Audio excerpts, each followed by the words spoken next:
রথযাত্রা আমাদের কাছে একটি উৎসবই নয়, এটি ভক্তি, বিশ্বাস আর অনুভূতির এক অনন্য মিলন। কারণ গোটা একটি বছর প্রভু জগন্নাথ অপেক্ষা করে থাকে নিজে এসে তার ভক্তদেরকে দর্শন দেবেন বলে। রথযাত্রা হচ্ছে সেই মহালগ্ন, আর এই মহালগ্নে মেতে ওঠে চারিদিক। আজ তোমরা দেখতে পাবে তোমাদের গল্পকথা পরিবারের রথযাত্রার উৎসব। তাহলে চলো শুরু করা যাক Rathyatra special blog. Hello everyone, welcome back to my channel to a new blog. আশা করি তোমরা সবাই খুব ভালো আছো।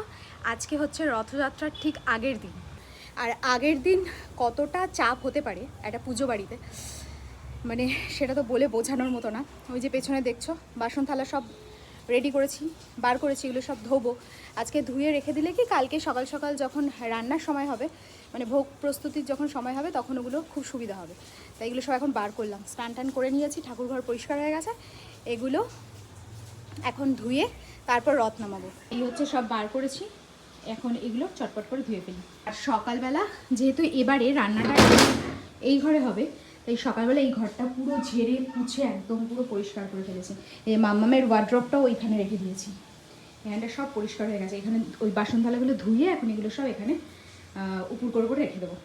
রথযাত্রার আগের দিন থাকে হাজার প্রশ্ন, তবে এই চাপটা নিতে আমার তো বেশ ভালোই লাগে, কারণ মনে হয় যে জীবনে এই একটি দিন প্রভু নিজেই সুযোগ করে দিয়েছে তার সেবা করার। এইখানে সমস্ত বাসন আমার শাশুড়ির। একটা পুজো করতে মোটামুটি যা বাসন লাগে আমার শাশুড়ি আগের থেকে রেডি করাই ছিল, কারণ দেখো সমস্ত বাসন কিনে পুজো দেওয়াটা খুবই চাপের। আমাদের এই বাড়িতে, মানে আমার শ্বশুর বাড়িতে যে আগাগোড়াই বড় বড় পুজো হতো এমনটা নয়, তবে প্রভু হয়তো নিশ্চয়ই কিছু বুঝে এই বাসন কোসন সব আগের থেকে কিনে রেডি করে রেখেছে, কারণ আমরা জানি তার ইচ্ছে ছাড়া গাছের একটি পাতাও নড়ে না।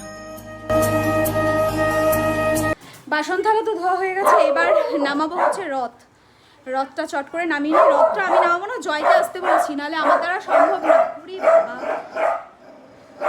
এদের জ্বালায় কথা বলার উপায় আছে। জয়কে আসতে বললাম, কারণ রথটা রাখা রয়েছে ওপরে ঠাকুর ঘরে, তো বস্তা বস্তা দিয়ে আটকানো।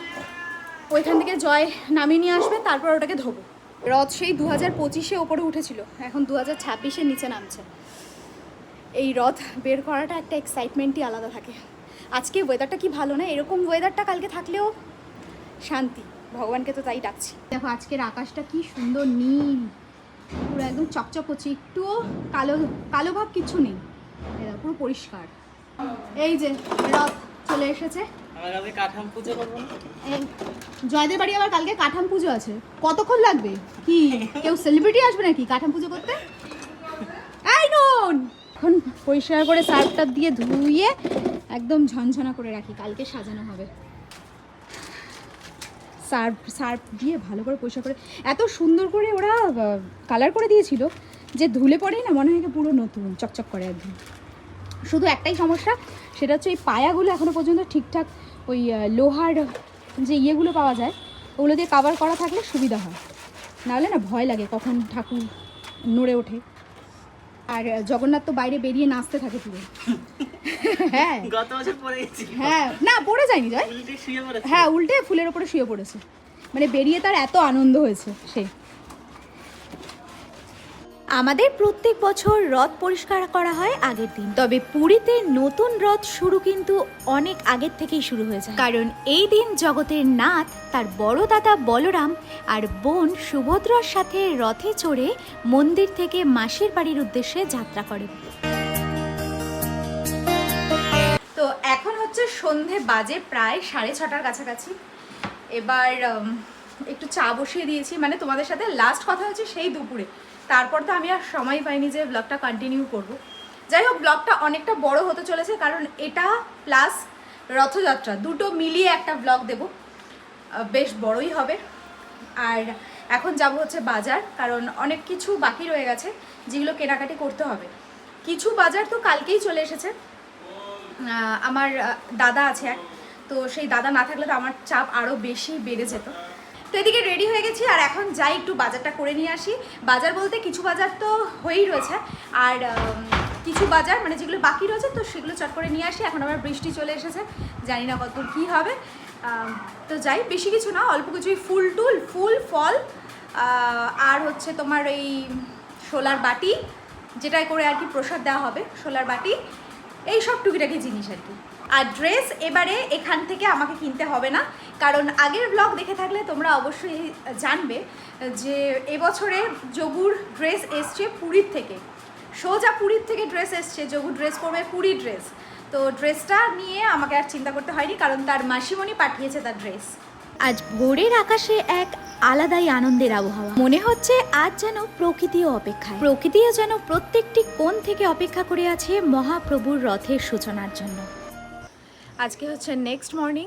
গতকালকে লাস্ট ব্লগে মানে লাস্টটুকু তোমরা দেখেছো যে বাজার করতে যাচ্ছি, তো সমস্ত বাজার তো নিয়ে চলেই এসেছি, ফুল টুল যাবতীয় সব কিছু।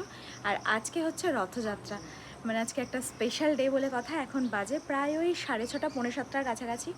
তো এখানে আমি দুজন দিদিকে তো আগে থেকে বলেই রেখেছিলাম যে একটু ভোগ প্রসাদ বানানোর জন্য, ওনারা চলে এসেছে। এদিকে দিদিদের কাটাকাটিও শুরু হয়ে গেছে। হ্যাঁ পটল না, পটল নাকি দিতে নেই না, তাই তো শুনলাম। এই যে দিদিদের কাটাকাটি শুরু হয়ে গেছে, মানে আলু কাটা শুরু হয়ে গেছে। আর এই যে বাজারের কথা বলছিলাম, অলরেডি আমার দাদা বাজার মানে পরশু দিনকে করেই রেখে গেছিল। এই সবজি থেকে শুরু করে ওই মুদিখানার সদা থেকে শুরু করে এভরিথিং সমস্ত কিছু করে রেখে গেছিলো। আর শুধু অল্প কিছু ছিল যেগুলো কালকে আমি করেছি। এই হচ্ছে এখানে সবজি কাটাকাটি চলছে। সকাল তখন বাজে 6টা, আর এই রান্নার জন্য মানে ভোগ রান্নার জন্য চলে এসেছিল দুই দিদি। এই হচ্ছে দিদিদের জন্য ফার্স্ট মর্নিংয়ে লিকার চা, বললো লিকার চা খাবে। আগের বছর পর্যন্ত প্রসাদ আমরা নিজেরাই বাড়িতে বানিয়েছি, তবে এই বছরে যখন প্রসাদের পরিমাণটা বেড়েছে তখন এই পুরো ব্যাপারটা নিজেরা করব এই সাহসটা মন থেকে পাইনি। কালকে যতটা আকাশটা পরিষ্কার ছিল, আজকে কিন্তু অতটা পরিষ্কার দেখছি না। এখন জানি না কি হবে বেলার দিকে, এখন তো 7:30 মতো বাজে, আকাশে মেঘ দেখতে পাচ্ছি, কী যে হবে কে জানে। বেশ কয়েকদিন ধরে মনের মধ্যে কিন্তু একটা চাপা ভয় রয়েছে, কারণ বর্ষাকাল আর রথ মানেই আমরা জানি বৃষ্টি। আমাদের পুজো বাড়িতে হলেও মানে পুজো আমরা নিজেরা করলেও ভোগ প্রসাদ বিতরণের আয়োজন যেহেতু বাইরে করা হয়েছে, তাই চাপা টেনশন তো একটা রয়েছে।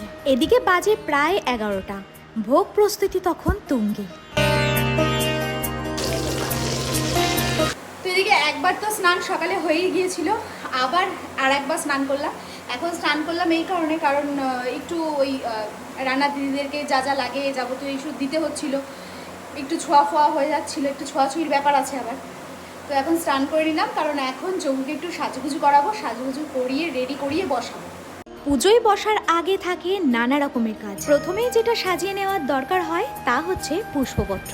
যদিও আমরা বাড়িতে নিজেরাই পুজোটা করি, মানে কোনো বাড়ি আমরা ব্রাহ্মণ দিয়ে পুজো করাইনি। তোমাদেরকে বলেছিলাম যে এবছরে আমার যোগু পুরীর ড্রেস পরবে, এর আগের ব্লগে বলেছি, যখন আমার বোন এই পুরীর ড্রেসটা এসে দিয়ে গেছিলো। তো যারা দেখোনি তাদেরকে আমি আবার রিপিট করছি, মানে এটা আমার একটা ইচ্ছা ছিল যে কোনো এক বছর যোগুকে পুরীর ড্রেস পরাবো, মানে পুরীর থেকে আনা ড্রেস পরাবো। তো এবার ব্যাপার হচ্ছে, এটা মনের একটা আমার ইচ্ছা ছিল, কিন্তু বিশেষ কিছু কারণে, মানে বিশেষ একটা কারণের জন্য আমার পুরী যাওয়া হচ্ছে না। কারণ মানে কি, মানে ও চাইছেন আমি যাই ওকে দর্শন করতে, ওর ধামে যবে চাইবে আমি তবেই যেতে পারবো। বাট মাসিমণির থেকে গিফট নিয়ে এসে চলে এসেছে, তো এটা রথে পরানোর জন্য মাসিমণি পাঠিয়েছে। এই যে গিফট, এই যে ড্রেস, কি সুন্দর পুরীর ড্রেস। তো যাই হোক, ইচ্ছাটা তো পূরণ হলো, দুটো ইচ্ছা আজকে আমার পূরণ হয়েছে। তো ওকে ভালো করে আগে সাজিয়ে তারপর তোমাদের দেখাচ্ছি। আমাদের প্রাণনাথ মুড়িভোজ করতে কতটা পছন্দ করে সেটা তো আমরা আগাগোড়াই জানি, তবে সাথে যে সে সাজুগুজু করতেও পছন্দ করে সেটা কি তোমরা জানো? তো এই হচ্ছে আমার ইচ্ছার পরিপূর্ণতা, আমার বোনের জন্য আমি এটা পেয়েছি।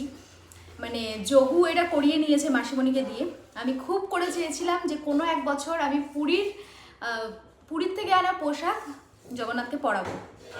তো এই যে ও তো প্রাণনাথ, জগতের নাথ, কার মনের কি ইচ্ছা ও খুব ভালো করে জানে। তো এই যে পুরী ড্রেস চলে এসেছে, এই যে কি যে আনন্দ, মানে কি যে আনন্দ, এটা জাস্ট ভাষায় প্রকাশ করার মতো না। এই যে ড্রেস পুরো এখানে রেডি, এখন শুধু তার সাজুগুজুর অপেক্ষা। কথিত আছে প্রভু জগন্নাথ ভগবান শ্রীকৃষ্ণের এক বিশেষ রূপে পূজিত হয়। এই যে আমার প্রাণনাথের ছবি আফটার বিফোর কি শুধু তোমরাই ছাড়বে ছবি? আমার প্রাণনাথ ছাড়বে না? এই দেখো কি কিউট না। উড়িষ্যার পুরীর জগন্নাথ মন্দির তার অন্যতম প্রধান তীর্থস্থান। প্রত্যেক বছর আষাঢ় মাসের শুক্লপক্ষের দ্বিতীয়া তিথিতে রথযাত্রা অনুষ্ঠিত হয়। কারণ এই দিন জাতি ধর্ম বর্ণ নির্বিশেষে সবাই রথের দড়ি টানার সুযোগ পান। এবার তোমরা জানাও আমার জগন্নাথকে তোমাদের কেমন লাগছে। দেখো তো কি অপরূপ লাগছে, সুন্দর, কি যে মিষ্টি লাগছে দেখতে, কি বলবো, পুরো কিউট সা বাচ্চা। প্রচলিত বিশ্বাস অনুযায়ী গুন্ডিচা মন্দিরকে ভগবান জগন্নাথের মাসির বাড়ি বলা হয়। রথযাত্রায় তিনি সেখানে কয়েকদিন অবস্থান করেন, তারপর উল্টো রথে বা বাহুড়া যাত্রায় আবার মূল মন্দিরে ফিরে আসেন। এই ঐতিহ্য শতাব্দীর পর শতাব্দী ধরে চলে আসছে এবং আজও লক্ষ লক্ষ ভক্ত এই উৎসবে অংশ নেন। তো এই যে যতটুকু পারলাম রথ রেডি করতে, আমি একদম হালকা পাতলার মধ্যেই সাজাই, কারণ ওই পুরো মানে একদম কি বলবো, আরও বেশি করে সাজানো আমার পক্ষে সম্ভব না। হালকা পাতলা করে যতটা পারি সাজিয়ে দিয়েছি। এই যে ভেতরে তার বসার জায়গাও রেডি, এইখানেও রেডি। আর নিচটায় কিছু রাখি না, নিচটায় ফাঁকাই থাকে ধূপকাঠি টুপকাঠি রাখার জন্য। আর এই হচ্ছে রথ। এবারের রথযাত্রা আমার জীবনে ভীষণ স্পেশাল, কারণ প্রভু তার এই পুজোর পুরো দায়িত্বটাই দিয়েছিল আমার ঘাড়ে। ঠাকুর তো সাজানো কমপ্লিট, ঠাকুর সাজানো হয়ে গেছে, ভোগেরও প্রায় কিছু কিছু জিনিস হয়ে গেছে, আর দু একটা জিনিস বাকি আছে। মেন কথা হচ্ছে পুরীতে নাকি মারাত্মক বৃষ্টি হচ্ছে কালকে রাত্রির থেকে, আর মানে এখনও পর্যন্ত কন্টিনিউ চলছে। এখন কটা বাজে? প্রায় 1:45-র কাছাকাছি। আমি শুনলাম আমার ওই এক দাদা আছে, সে গেছে। এবার জানি না এখানে কখন নামবে বৃষ্টি, বাট এখানে গরমটা রয়েছে, এরকম গরমটা থাক, গরমটা কমানোর জন্য বৃষ্টি আমি এখন চাইছি না। আমাদের সব কিছু মিটে টিটে যাক, মানে জগন্নাথ ঘুরে টুরে আসুক সবারই, শুধু আমাদের নয়, তারপরে বৃষ্টি বৃষ্টি হোক, যা খুশি। কিন্তু এখানে এতটা গরম না, আজকে দিদিদের এখানে খুব রান্না করতে গরম লাগছে, কষ্ট হচ্ছে এই জায়গাটায়। আর সব থেকে বড় ভুল হয়ে গেছে আমাদের, আমি যদি আগে ওই জানলাটা খুলে দিতাম তাহলে এতটা কষ্ট হতো না। আমারও মনে নেই, খেয়াল নেই, ওনারা এখানে বসে গেছিলো কাটাকাটি করতে, ওই জানলাটা খুলে দিলে হাওয়াটা বেরিয়ে যেত। আর আমি সত্যি বলতে মন থেকে চাই যে প্রভুর পুজোর এর থেকেও অনেক বড় বড় দায়িত্ব যেন সে আমার মাথায় দিয়ে রাখে, কারণ আমরা সবাই জানি যে তার ইচ্ছে ছাড়া গাছের একটি পাতাও নড়ে না। পোলাও এখানে রেডি প্রায়, এখন শুধু ঘিটা যাবে এর মধ্যে।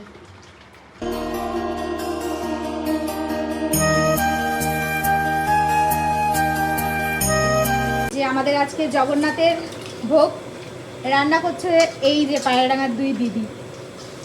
এখানে চলছে একদম জোর কদমে ভোগ বানানোর প্রস্তুতির শেষ পর্ব।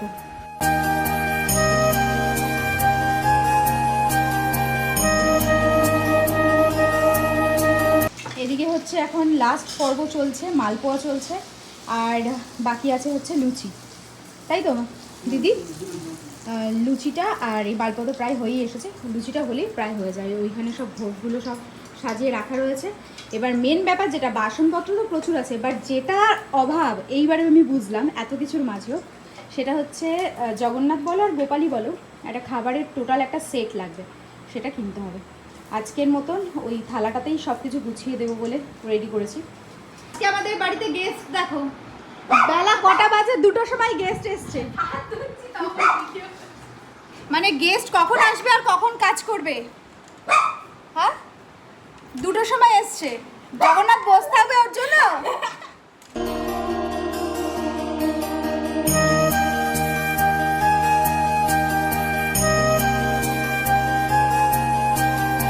শেষ ফিনিশিং টাচ চলছে, এটা হচ্ছে লুচি। এখন লুচিটা হয়ে গেলেই ব্যাস হয়ে যায়। এদিকে ভোগ প্রসাদ বানানো সব কমপ্লিট, সব রেডি। ঠাকুরের ঘরে ঠাকুরের ভোগ প্রসাদও দিয়ে এসেছি। এরপরে যে কাজটা মেন ছিল সেটা হচ্ছে সারা ঘর দুয়ার মুছে পরিষ্কার করা, কারণ একটু পরেই যোগু বেরোবে। যাই হোক, এখন আর দেরি করবো না, চল পুজোটা চট করে মা দিয়ে ফেলুক, আমরা একটু দর্শন করে নিই। এই যে এইখানে সমস্ত কিছু রেডি করে রাখা রয়েছে, এখানে সব রেডি করে রাখা রয়েছে। এই সমস্ত জায়গাটার যা অবস্থা ছিল, মানে আমাকে দেখে বুঝতে পারছো কিনা জানি না, পুরো পাগল পাগল পরিস্থিতি। তো সাথে মানে হেল্পিং হ্যান্ড আর কাউকে আজকে পাওয়া যায়নি, রান্নার দিদি যে 2টো পাওয়া গেছে এটাই অনেক। তো সমস্ত কিছু পরিষ্কার টরিষ্কার হয়ে গেছে, এখন শুধু পুজো দেবো। আর শুধুমাত্র একটাই চিন্তা, জগন্নাথের কাছে এটাই আমার প্রার্থনা যে যতক্ষণ না প্রসাদ ডিস্ট্রিবিউট হচ্ছে, মানে যতক্ষণ না সবার হাতে জগন্নাথের প্রসাদ দিতে পাচ্ছি, ততক্ষণ বৃষ্টিটা এনো না, তাহলে খুব সমস্যা হয়ে যাবে। এবার জীবনের প্রথম এক্সপিরিয়েন্স আগের বছর হয়েছিল, সেটা নয় পরে বলবো কি হয়েছিল আগের বছর থেকে স্টার্ট হয়েছে। এবার সবই তার ইচ্ছা। চলো দেখি কেমন সাজানো হয়েছে।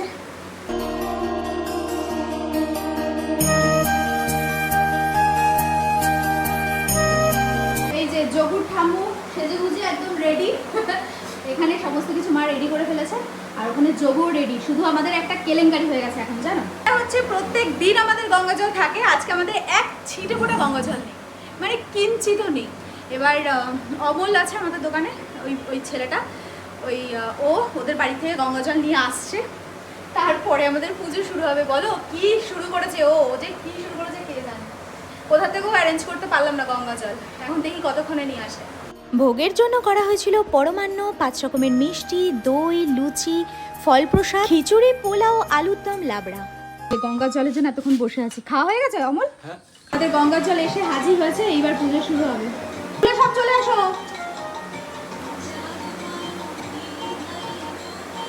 আয় বাবা, ছেলেপুলে সব চলে এসেছে।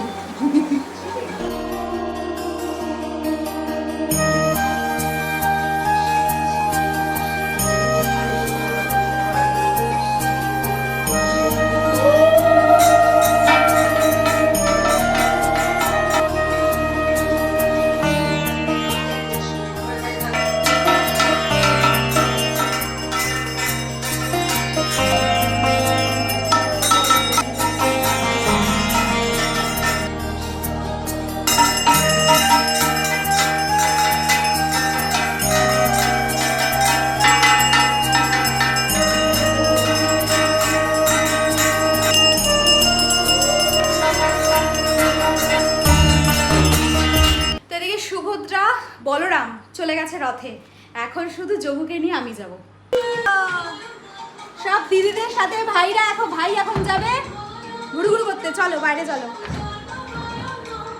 এই বক্সটা নিয়ে নে মামা।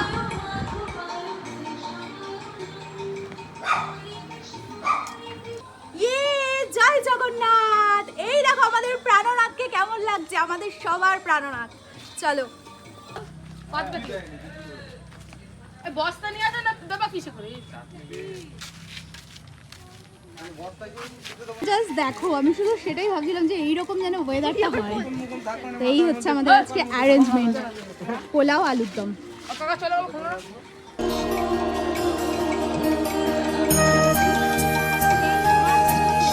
ছোটুকে দেখো কোথায় উঠেছে, ছোটু থাকো থাকো। এই যে আসছে আর একজন,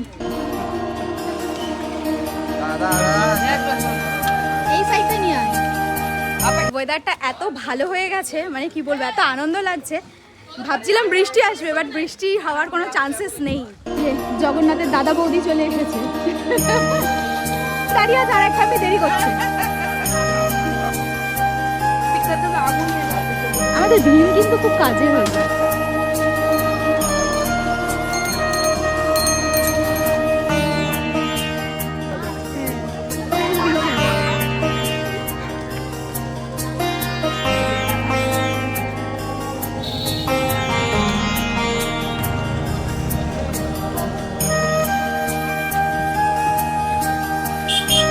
সব কিছু কমপ্লিট করে এই এসে ওর পাশে একটু বসলাম, কারণ সকাল থেকে তো ওর পাশে বসে টাইম কাটানোর সময় পাইনি। এই জাস্ট বসলাম, এখন একটু দুজনে মিলে আলাপ আলোচনা চলবে, কারণ যেরকমটা চেয়েছি সেরকমটাই হচ্ছে। আস্তে আস্তে যেন আরও অনেক ওকে নিয়ে যে সমস্ত আমার স্বপ্ন, সেই সমস্ত স্বপ্ন যেন আমি পূরণ করতে পারি, এইটুকুই ওর কাছে চাহিদা আমার। আর আজকের তোমাদের এই গোটা ব্লগটা কেমন লাগলো কমেন্ট সেকশনে জানাতে ভুলো না। আর যদি কিছু ভিডিওটা ভালো লেগে থাকে then do like, comment, share and subscribe. দেখা হচ্ছে নেক্সট ব্লগে। ততক্ষণের জন্য খুব ভালো থেকো, সুস্থ থেকো, আর অবশ্যই ভিটামিনের সাথে থেকো। সো চলো আজকের মতো টাটা, বাই অ্যান্ড গুড নাইট। যদি রাত্রে যাই মেলায়, তাহলে তো তার কিছু ফুটেজ অবশ্যই তোমাদের সাথে শেয়ার করব। আর আমার জগন্নাথকে তোমাদের কেমন লেগেছে কমেন্ট সেকশনে জানাতে কিন্তু ভুলো না। সো চলো টাটা।